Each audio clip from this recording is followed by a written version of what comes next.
हरे कृष्णा। राधे राधे सभी भक्तों को। जेठ शुक्ल पक्ष निर्जला एकादशी की कथा हम आपको सुनाएंगे। इससे पहले बता दें, निर्जला एकादशी का व्रत 18 जून को रखा जा रहा है। उस दिन मंगलवार है। पारण रहेगा इसका 19 जून को सुबह 5 बजे से 7 बजे तक।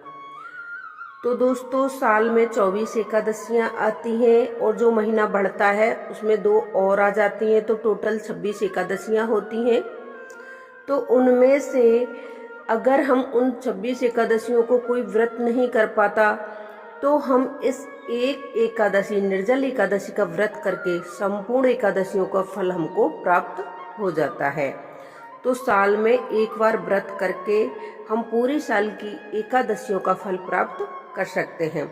तो आइए सुनते हैं जेठ शुक्ल पक्ष की निर्जला एकादशी की कथा, जिससे सुनने मात्र से मोक्ष की प्राप्ति होती है और हर पाप से हमें मुक्ति मिलती है। भगवान श्री कृष्ण धर्मराज युधिष्ठिर से बोले, हे राजन, श्री सूत जी ने इस एकादशी की कथा अनेक ऋषि मुनियों से कही थी।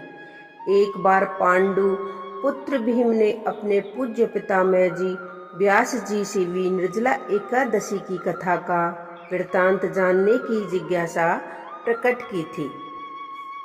सभी एकादशी शास्त्रों और वेदों में मर्मज्ञ वेद व्यास जी ने कहा, श्रेष्ठ शुक्ल पक्ष और कृष्ण पक्ष, इन दोनों ही पक्षों के एकादशियों के व्रत में भोजन नहीं करना चाहिए। द्वादशी को स्नान आदि से पवित्र होकर भगवान के सबकी पूजा करके पहले ब्राह्मणों को भोजन कराकर अंत में स्वयं को भोजन करना चाहिए। भीमसेन कहने लगे, हे पितामह, मैं विविध भगवान की पूजा आदि तो कर सकता हूँ, दान भी दे सकता हूँ, परंतु भोजन के बिना मैं नहीं रह सकता। इस पर व्यास जी कहने लगे, हे भीमसेन, यदि तुम नरक को बुरा और स्वर्ग को अच्छा समझते हो तो प्रति मास की दोनों एकादशियों को अन्न ग्रहण न किया करो। भीम कहने लगे, पितामह, मैं तो आपसे पहले ही कह चुका हूँ कि मैं भोजन के बिना नहीं रह सकता, क्योंकि मेरे पेट में व्रक नामक अग्नि सदा प्रज्वलित रहती है। भोजन करने से वह शांत रहती है। यदि आप मुझको ऐसा व्रत बताएं जो वर्ष भर में केवल एक बार ही करना पड़े और मुझको स्वर्ग की प्राप्ति हो जाए। श्री व्यास जी कहने लगे, हे पुत्र, बड़े बड़े ऋषियों ने अनेक शास्त्र आदि में बनाए हैं।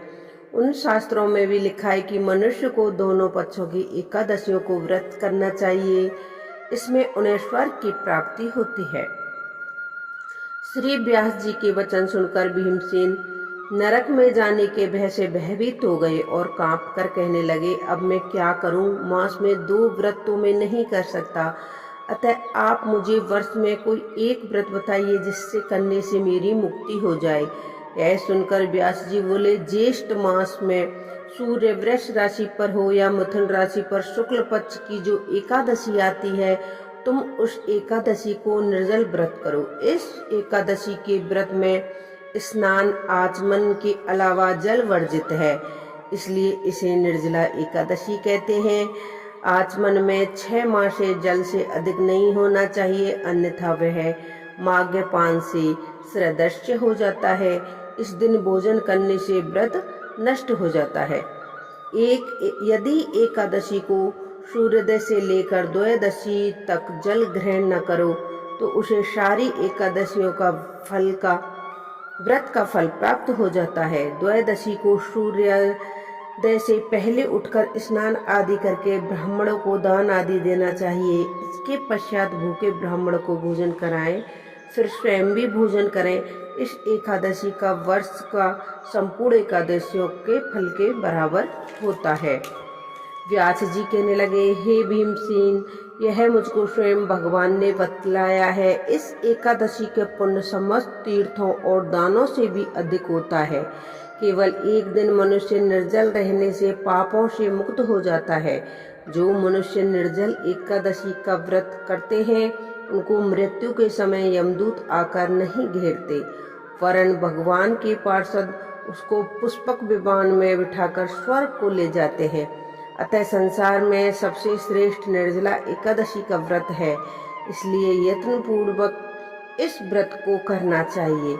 उस दिन ओम नमो भगवते वासुदेवाय इस मंत्र का उच्चारण करके गोदान करना चाहिए।